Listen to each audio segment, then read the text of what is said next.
way, but this is the way it is. Yeah. And Right, yeah. but we resolved it by, saying we could place blame.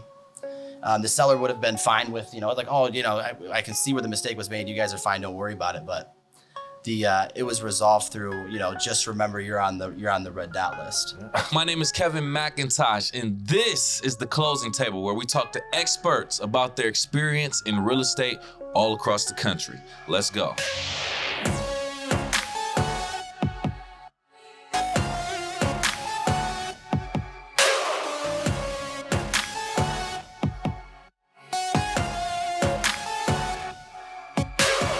Welcome back to the Closing Table. I am your host, Kevin C. McIntosh. Joining us on a very special in-studio episode, we want to welcome our two guests, William Proulx and Hannah Olechowski. How are you? Hey, good, man. How you doing? Good. Thank you so much for being here, taking time out of your schedule to be here and accepting our invitation. We Absolutely, and appreciate it. thank you very much for having us on. Appreciate Absolutely. So let's talk about business.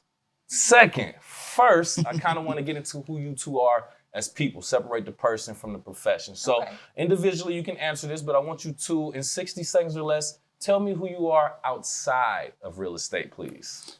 All right. That's a great question. And because the beautiful thing is Kevin set us up to actually, look at these questions before we came in. And thank you for doing that. But it's really a thinker, right? Because I'm like, what do I do outside of real estate? Because it's consumed my life and I love it so much. But I honestly can say that we just bought a house last year. Congratulations. Thank you very much. Yep. And it was a fixer-upper. So that has basically consumed our lives. Yeah, so I would say. It's been us the last year. I just, figured More out. More real estate right now in one way or another. Right.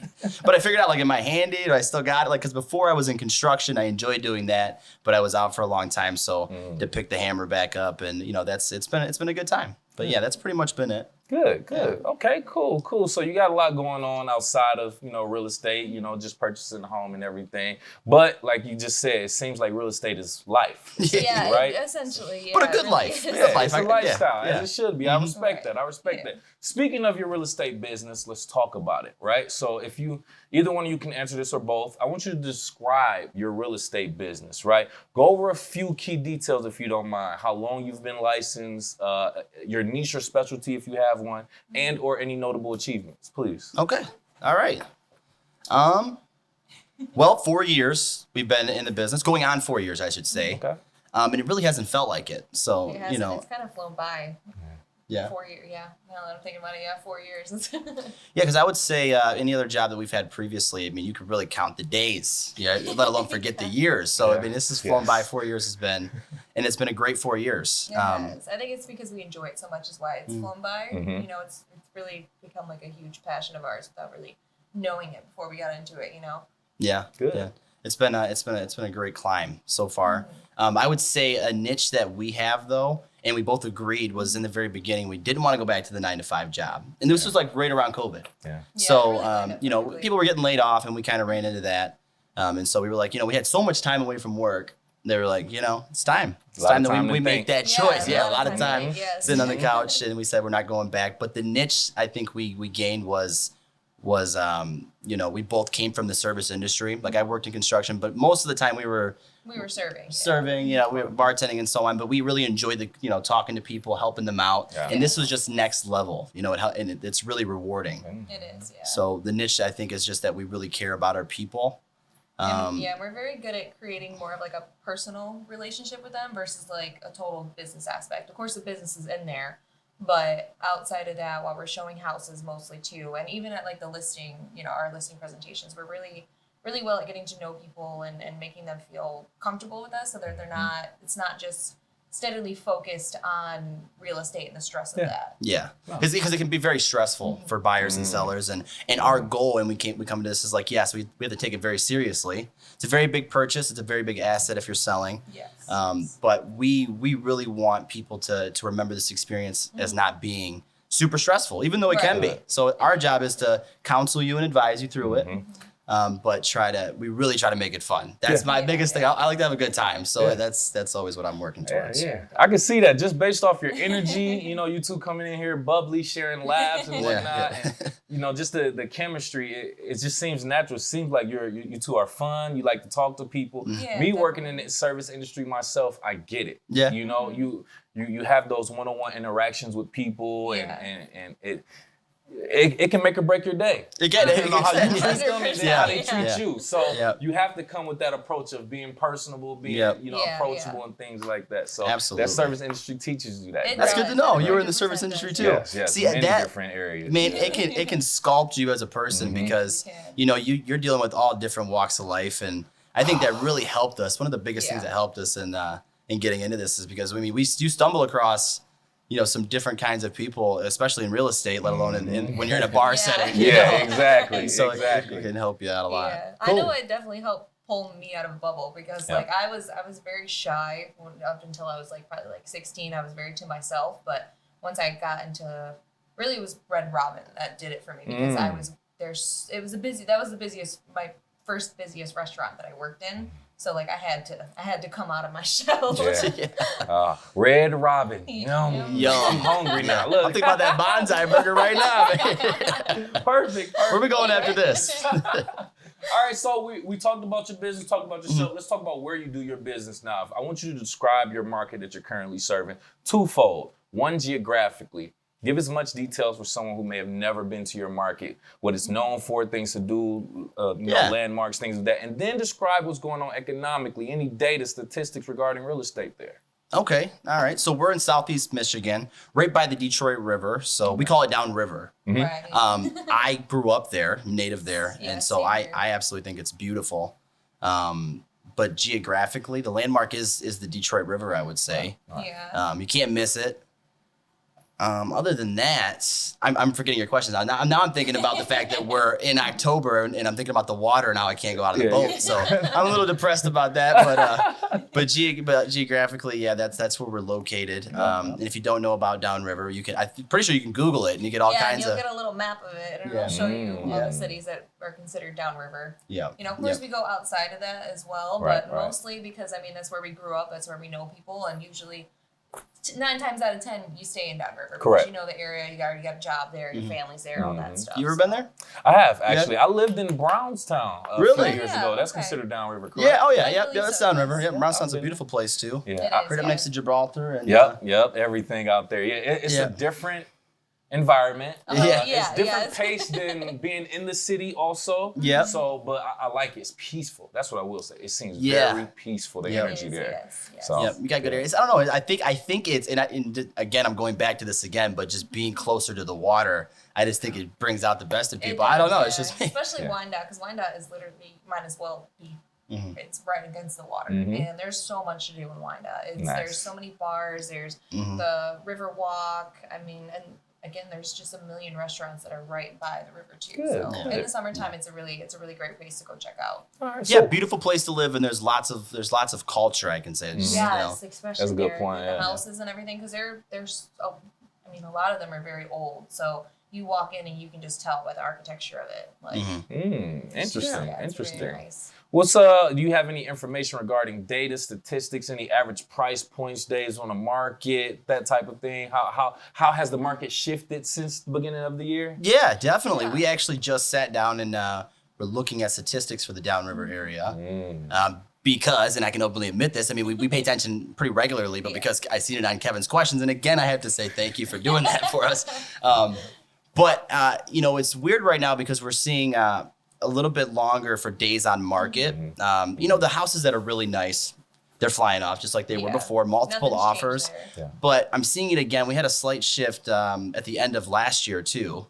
But we're seeing that houses are sitting just a little bit longer if they're not, prim and proper, right? I can say. Yeah, ready to go. But average days on market's right around that, 7 to 8 days still, depending on the condition. Okay. And average sales prices, what do we say? It's like 175, 180. Yeah, 175 to 180. That's not bad at all. Yeah, it's not bad. Not a bad price point. It's definitely we're seeing it continue to climb, but I think with interest rates right now, we're just nationally, I think we're just kind of seeing it. Of course. Sending everybody up into like an alert. Yeah, an alert, and it's for different reasons. I think it's just mainly the news. If you're gonna buy a house, you're gonna buy a house, right? If you're making a life change, you're gonna do it. It's just a matter of what your motivation is. But of course. But the market itself downriver it's been pretty consistent. But we're seeing that. I think we're starting to see the tension a little bit more with with buyers being a little bit more set back before they make a crazy choice. You know what I mean? Yeah. So I get it. So we're still seeing low inventory. Yes. Yeah, in areas still. Okay. Absolutely. Are you seeing the inventory increase at all though? I believe we were doing some math last week, and it has by 1%. Yeah. Inventory's up. There is hope.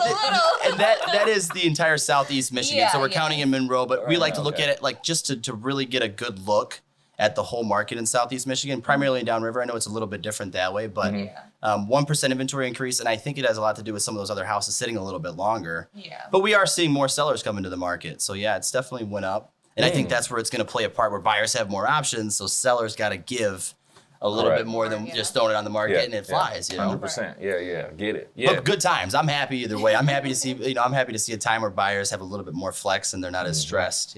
Exactly.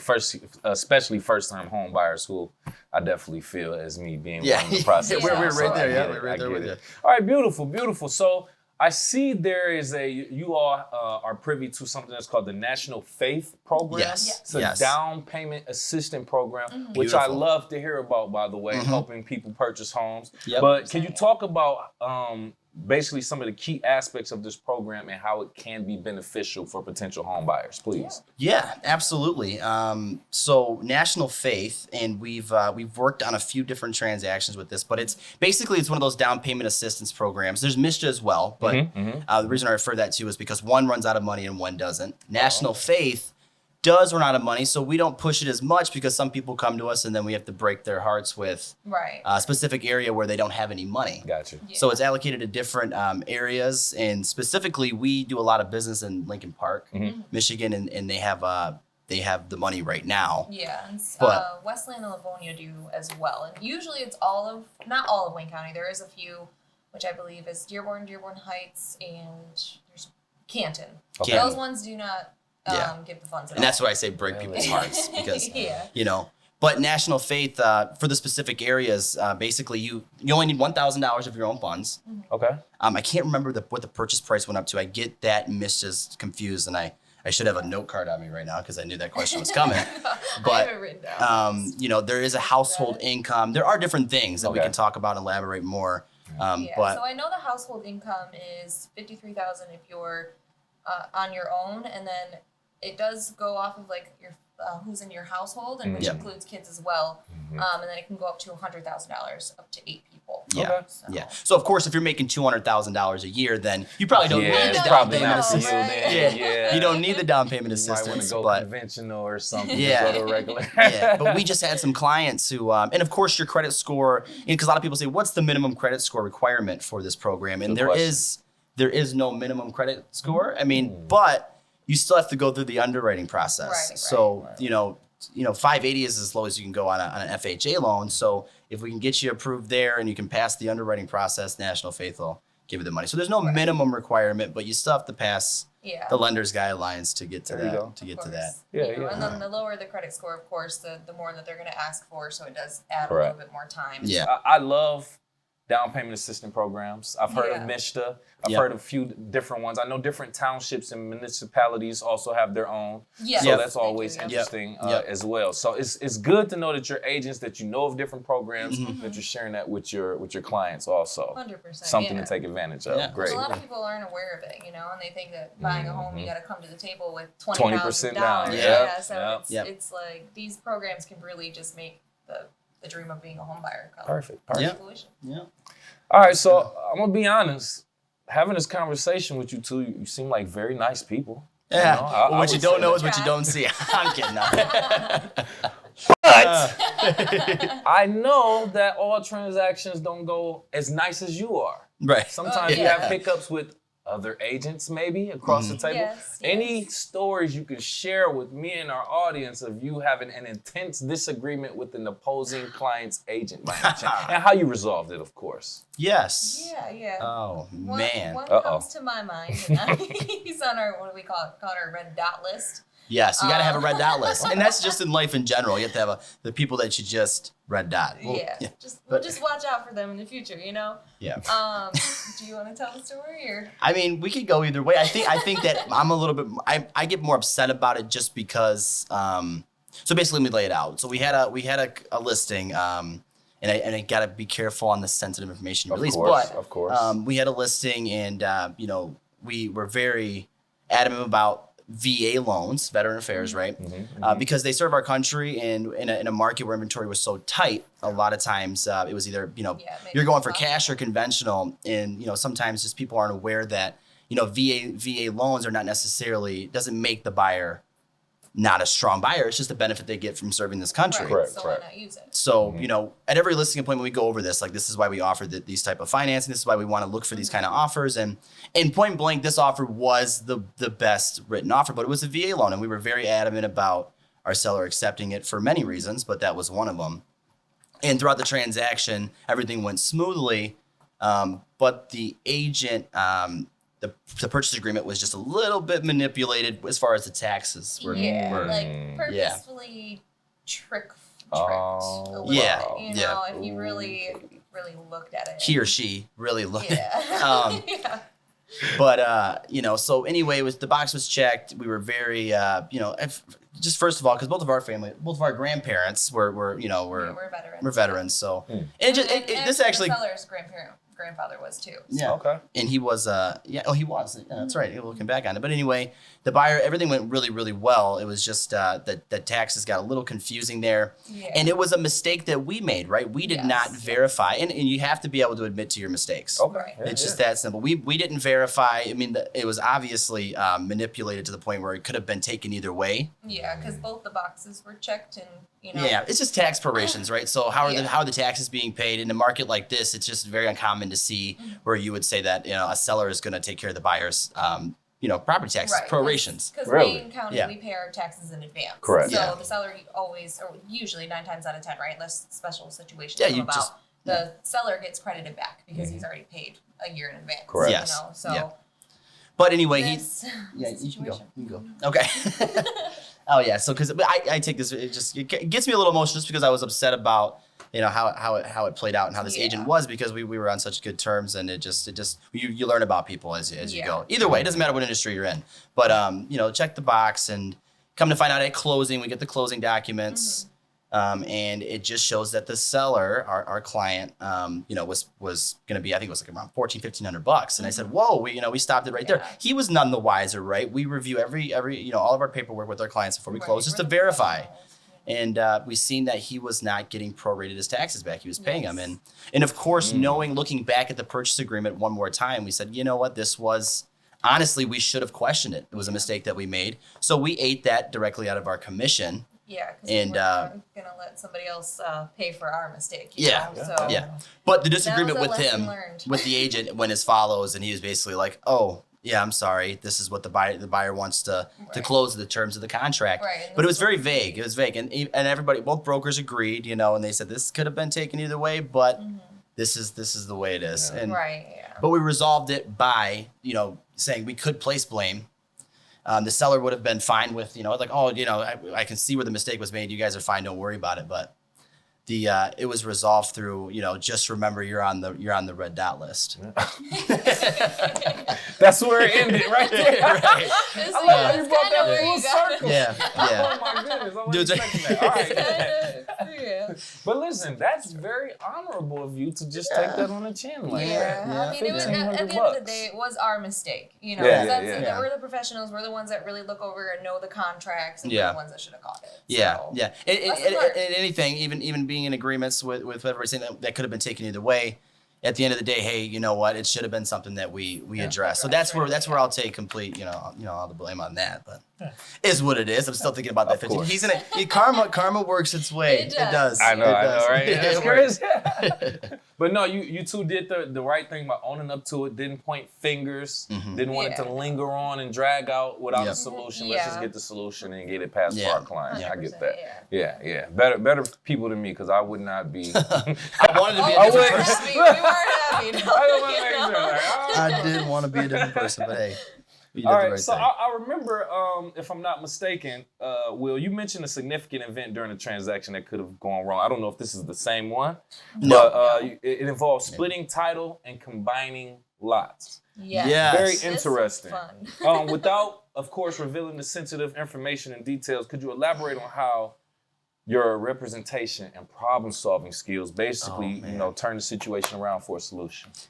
That was because this is why I love real estate so much, because you never stop learning. I don't care if you've been doing it for 50 years, you're always every transaction we've done, you learn something new. And that's why you just be very open with your clients and say, hey, listen, I'm learning as I go as well. I mean, because there's always new things. I mean, and if I can't find the answer, I absolutely will go and find somebody who has the answer. No pun intended. Who's experienced, right? But with title, I always stress this, because it's a lot of times when you're on the buy side and the sell side, a lot of times it's, the buyer's side's like, hey, we'll just use your title company, make it easier, and how, it's just all done. Everybody's got their paperwork, everything balances. It has become very common to, like, I definitely won't ever steer of just going with another title company, because you want your team and you want your representation where you trust it at, right? Because your buyer or seller, they're like, hey, I'm just selling my house, I want to buy the house. They don't really know what's happening on the back end. So it's your responsibility to counsel them and advise them to make the right choice. And with the title company, you definitely want to split title, because then you have both of them, battling it out. One may not find something, which is what happened in our situation. And thankfully, the buyer's title company did. Our buyer's title company caught it. So anyway, and I just gave a whole lot of baby in the birth there, and I apologize, but the title company for the seller gave us back clear title, nothing on the commitment. And for those of you who don't know this, it's a policy, because they're insuring the buyer and they're insuring the seller, whatever title company's on whatever side. But they sent back the commitment with nothing to clear. There's no cloud on. There's nothing on the title. Everything was good to go. And then the buyer's title company, our side, sent back title work and made a few things. I'm like, well, this is weird. And it's not very common that this happens, right? So I'm not really sure what relationship was happening with title. But my point is sometimes there can be shady things happening, and that's just the truth. There can be shady things happening on, one title company may be very, very close with that investor or whoever the case may be that they do a lot of deals with. And I think, I'm not certain, and this is why we don't reveal sensitive information. Correct. I'm not 100% positive, but there was a lot of things that showed up on this on our side. Yes, that the other side did not catch. Yeah. So. Interesting. So there was an older couple, I think back in the 90s, purchased a home. They were married, and they purchased a home by itself on one lot. With a mortgage. Yes. So that mortgage is attached to that lot and that property. So years go by, and there's a vacant lot next to that home. It's been there for a while. They purchased that home, and they combined the lot with the municipality. Okay. Right. So now it reads as one legal description. But the mortgage company, they have the rights, if if anything goes wrong, to that original lot in that house. And so years go by, they divorce, whatever happens, and they foreclose on the property. So the bank has legal right to that lot, the original lot in the house, not the combined legal, the combined. The extra one they purchased. And for those, once it's combined, it's very difficult, because the city does not want to go back and divide that lot again, because then they're responsible to maintain the property, mow the lawn, and then they're not making any taxes on that. So calling them was, problem solving. We were like, what can we do? Because our buyers were under contract last minute. Yeah, this came up like maybe a week or two before closing. The municipality was telling us that it would take quite a bit longer than that for them to split that. So it would have just delayed closing. The sellers weren't happy about that. They were basically saying like they were going to move on, and it was just, which was funny, because they couldn't have moved on. There was no way for them to move on. They didn't legally have. Put the threat in there. They couldn't. They couldn't sell. They couldn't sell the property how it was. So. That's crazy. They couldn't. And so, while everybody else is like, this is my title company can get it closed. We don't have anything. We want you guys, if you want to close with our title company. I said no, because then our clients will not legally own the property. Because the people that have the foreclosure, they still own that second lot technically, even though it was combined. Right. They can only sell that. They'd be paying the taxes on it too. For the old sellers that still owned that single lot. So it would have just been. Overall, if they hadn't gotten that lot, it would not have been very well for them. Yeah. So we did a lot of research. We actually, because I was not letting this go, because our buyers had they have 3 babies, right? And I went to school with this is a good friend of mine from and if he's watching, hello, how are you doing? This was very recent actually, but I was like they had to move out of their rental. There was the landlord was like, well, I'm done, he's selling, and they had to leave by this date. I'm like, there's no way. And I'm letting this happen. I said, if I can't get you guys in this house, you're moving in with me. 3 babies. I mean, like almost a newborn. I'm like, there's no way this is happening. So I actually tracked down the divorced people. Now I don't know if, and this it's like I'm not. This is never fun to deal with the divorced couple. I bet, to convince them, or to first of all let them know that they still had legal right to this lot. Yeah, and then to ask them to sign over so my buyers could purchase. It was like everybody's like, there's no way that's going to happen. Nobody that finds out that they still own right, they're going to be like, no, I want money. Give me something for this, right? But I said, you know what, it doesn't hurt to try. So we went all the way out to... Frazier, for I think it was the ex-husband. Nobody could find him. Yeah. But I'm like an FBI agent, man. We were trying to track him down too, but... This man worked his magic, and we found him, and we went and he spoke with him, had a couple laughs with him, and heard his whole life story. An hour later, I'm sitting on his porch, and I said, "Hey, I have a family, a family with 3 kids, and this is the situation." I fully disclosed to him because.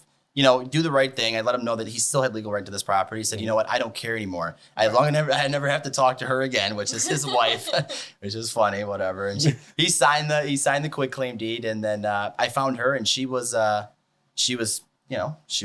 own person as well, and she signed, and everybody was like, how did you get that? How did you make that happen? And I don't know. I think it was not necessarily us being humble when I say that. I think it was just.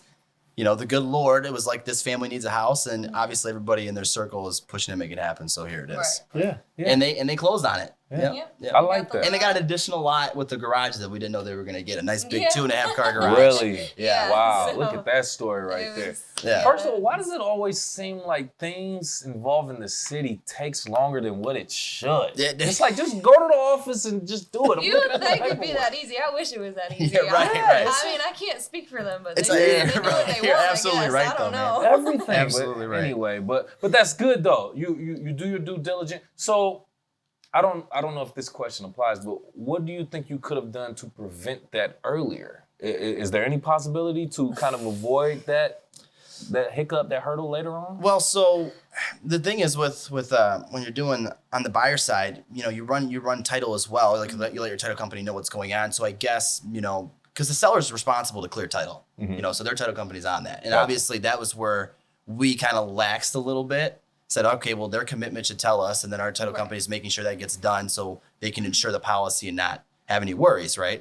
But I guess what I could have done a little bit sooner would have been sending an email a little bit sooner to our title company, but that wouldn't have cleared the property. It still technically wasn't able to be sold until that was either divided or we had that quitclaim deed from technically the owners that foreclosed on that house. So really there was no way to stop it, and they shouldn't have been able to list the property until they had that cleared. Right. And I think that was a confusing part. But hey, it takes a village, and we all worked really hard to get it done, and it got done. Good. Now they're living happily ever after, and I'm going to the barbecue next weekend. Good. Is that a true story? You going to the barbecue? No, I think they're having a Halloween party. I hope so. If you're watching this, you better have a barbecue next weekend. Don't make me look bad. Nice. I know when a lot of agents are starting off, a lot of their first transactions are like family and friends. Yeah. Right? Family and friends. But the thing about that is sometimes doing business with family could be a sticky situation. Yeah. So has there been a situation where clients of yours who are family, and I'm talking to you both, you had to strike a balance between being this real estate professional and being a trusted family member. Have you had that situation, and how do you actually manage the two? Well, surprisingly, I don't want to say all, but our majority of our first transactions were strangers. We did not have a lot of family members that were either like ready to buy or wanting to buy or wanting to sell their house. So we had to do a little extra legwork. A lot of extra legwork. To really get our business going. Of course, we have referrals and everything from our families and friends and stuff like that. I would say the one transaction that we have done, which was actually very recent, was with our best friends. So I would say that's probably like the closest to like a family member that we've worked with personally. So, I mean, keeping it on a professional level, of course, there's always fun times. So I guess we were a little more blunt with them than we probably would be with like our normal clients. You know what I mean? Because they can take it. Just putting things a little bit different. Yeah. I'd say we're pretty blunt either way. I just think with family, it's because really we haven't, and it's not a bad thing at all. It's just because honestly, we had to work a little bit harder in the beginning. It wasn't just hey, contact everybody in your family because that's what we did, but nobody was ready at the time. And to this day, I don't think we've had any family buy or sell. But they're a great referral source. They are right, which is great. Yes. But that's crazy you say that because that's what everybody says. Like my first few deals was either my grandma, my uncle, my aunt. We just we knew coming into it that wasn't really an option for us. Yeah. Interesting. Yeah. But to your question, I don't feel like we even answered your question. I'm sorry about that. No, that's fine. Keeping it. See, I've had guests on the show who talk about that. Not only do they, maybe work with them at the same brokerage, started the entire company with them, so I can see how heads could bump then. Yeah. But then also, like we said, like you might have a mom, a aunt, a brother, or anything like that, and just because they feel like they're close to you, maybe they want to take advantage of the fact, hey, Will, Hannah, I'm just getting off work. I think I want to purchase a home. Can you show me a couple of the homes or talk to some sellers for me? I want to make an offer for this home. You're like, okay, but you have to go to a lender first. right. Like, don't think just because I'm your cousin, and I'm a real estate agent, you're going to skip the process. Right. So, Yeah, I can see that. I can definitely see that. Yeah, those are a few examples I've heard of people dealing with family members, and then you have to strike that balance. Well, listen, I know this is what you want to do, but you can't skip the line. We have to go through this type of process. Exactly. So. I've heard that too. I've heard it, with family members that want to sell. Hasn't happened to me, so I don't know. But family members that want to sell a property, and then so the commission argument comes up. Like, well, since we're family, can you discount your commission? I'm like, well, because we're family, can you not take money out of my pocket? I mean, because we're family. We don't want to take money out of the other agent's pocket either. Yeah. See from both sides. See my value. I mean, but of course, you can see it from all sides. But I can definitely see it, and I guess I'm waiting. I think it's just. I gotta draw my patience level, and then the universe will give me that transaction where I can have the patience for that. But I think your point to our good friends, I think it was there's definitely always that division, right? There's like where you'll get a conversation that you would not get from the average client. Correct. That you're dealing with that's more of a stranger. Because there's more of that comfortability there. But if you communicate the right way and you create that separation, we didn't have that. We didn't have any issues with being questioned, I don't think. And no. Or like skipping steps because that they were actually really on top of it. So yeah. Oh, absolutely. Yeah. Well, good. Has there been any situations maybe earlier in your careers where I don't want to say mistake, but maybe there were some things that happened and you learned from that. Oh, from this point on, I don't need to do this, or from this point on, I'm going to always do this. Anything from your earlier transactions that you learned that you apply for your career going forward? Absolutely. Yeah. Yes. Perfect example. Circling back to title, in the lots, and this is great because this was our first transaction, and I will never forget this because we couldn't have got a better client in this. And this is actually a door knock. Yeah. Because like I said, when we started, we didn't have a base. We didn't really have a right. So we were door knocking, talking to people, and but this gentleman purchased a home in Wyandotte. Speaking of Wyandotte, and there was an additional lot next to it, and there was no problem with that. But on the title policy, it showed, it didn't show that, when they were getting ready to get the documents together for the deed, it didn't show that lot there. And our client, caught it Really? Yeah, like I said, this was our first transaction. So he's bought a house before. Very, very cool guy. Yeah, he's awesome. Like, we honestly probably couldn't have asked for a better first client. Oh no, I mean but it was great because we were like, oh my God, I'm so sorry. He knew though. I mean, we're very honest with all of our clients. Like, I'm like, dude, this is our first client. Just bear with us. But he, the funniest thing though is he is probably the best testimonial we have on our review. Nice. He's given us at least 3 or 4 referrals. Yes. That have all went successfully off But family, title. So. Yeah, but going back to what I was just saying, like where we were hyper focused on title now, that was the lesson that we learned is like just review your title policy. I know a lot of times you're just like, all right, leave it to the title company. It's what they're getting paid for, but your client's coming back to you, and they're looking at you pretty much throughout the entire process, and they're hoping that you help them out. So that and the water bill. Oh yeah. Order that final water read, man. That's like my killer. Order that final water read. That gets me every time. Yeah. Admit your mistakes. But I'll be like, at the day of closing, I'm like, oh yeah, let me make that phone call right now. Yeah. Beautiful, beautiful. Okay, so you've experienced a lot: the good, the bad, the smooth, the rough transactions. Yes. Reflecting on your career again, both of you answer this question, right? I might have to break this down because it's 3 parts. Looking back, what key lessons have you learned about yourself, the real estate industry, and the importance of serving others? Beautiful, all at once. I know. I'm like trying to remember. Take your time. Okay, could you repeat the question? Key lessons that you've learned throughout your career about yourself, the real estate industry, and the importance of serving others. Beautiful. Okay. So I'm going to start with the last one. So I'd say the importance of serving others. So I've definitely learned throughout this is like trying to keep your clients calm and that not everything is like a downward hill. If if little things get rocky, like I feel like that's very important. We both definitely learned that. Yeah. About myself, I'd have to say I've always been terrible at explaining things, so I have definitely had to learn and teach myself how to get better at that. I get it. So, and the real estate industry, I can't think of it. You remembered them all, man. Yeah, I was impressed. She helped me remember because I was going to ask you again. I can't think of anything about the real estate industry off the top of my head. We can go back to it. Maybe I will when it's she perfect. Yep. You will yourself, the industry, and the importance of serving others. Okay, so I'll start with myself. The one thing I learned about myself was I wasn't the best student in school. Oh, and me too, man. I just wasn't. I really wasn't. I was a troublemaker, and I think what I learned the most was about myself was they say what do they say? The worst student makes the best teacher or whatever the case. Because I think you're really good at explaining things. And she just does it. I don't know why. I say it too fast and I get too ahead of myself and I don't explain it 100%. She explains things perfectly fine. She really does. She really does. She's a big. You're your own biggest critic. Yeah. But what I've learned is that as bad as I was in school, I enjoy teaching people things. Yes, and he's very good at it too. He holds on to knowledge like no other. Nice. I try to. Big head, little brain in there, but I got a little something in there. But no, I really do. I enjoy.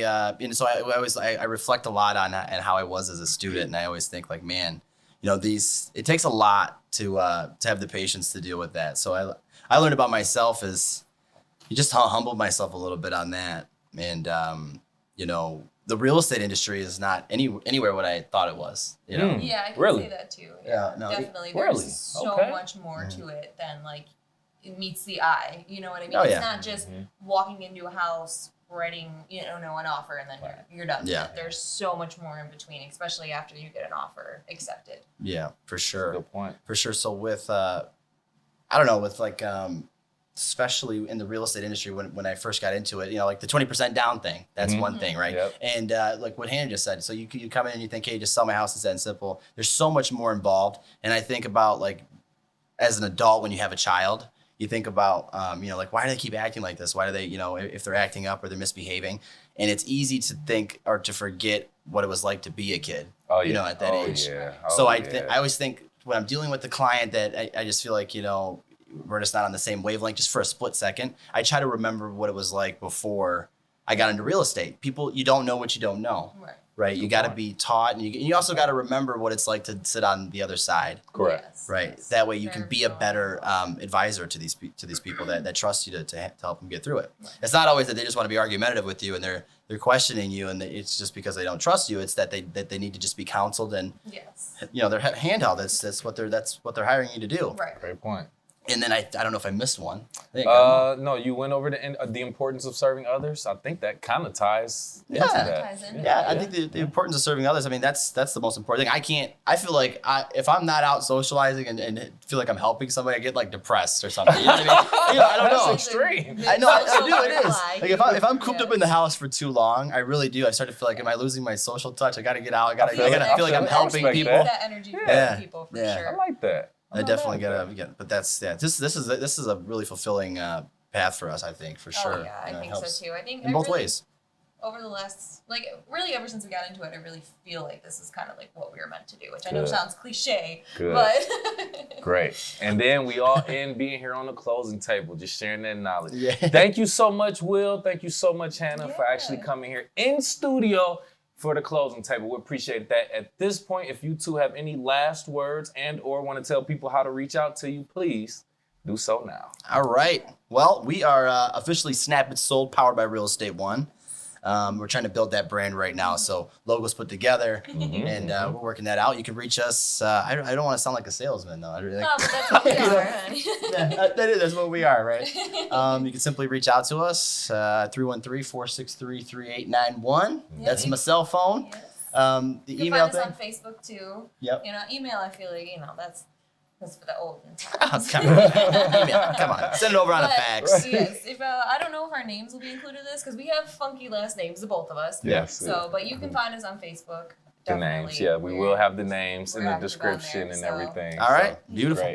Great. Thank you so much again. And for our YouTube audience watching right now, if you've gotten to this point in the video, do us all a favor and hit the like button, please, and thank you. Make sure you also share the content and subscribe for our latest content. And if you are listening on Apple, Spotify, any other podcast platform, please do the same. Give us a like, a 5-star rating, and subscribe for our latest content, like we said before. But before we leave, I'd like to leave our audience with a question, if you two don't mind. Get the brains turning. So before we leave, audience, this is for you. What was the most difficult hurdle you've ever had to overcome during a real estate transaction that you never want to experience again? Don't tell us now. Leave it in the comments below. Besides that, we'll talk to you next time.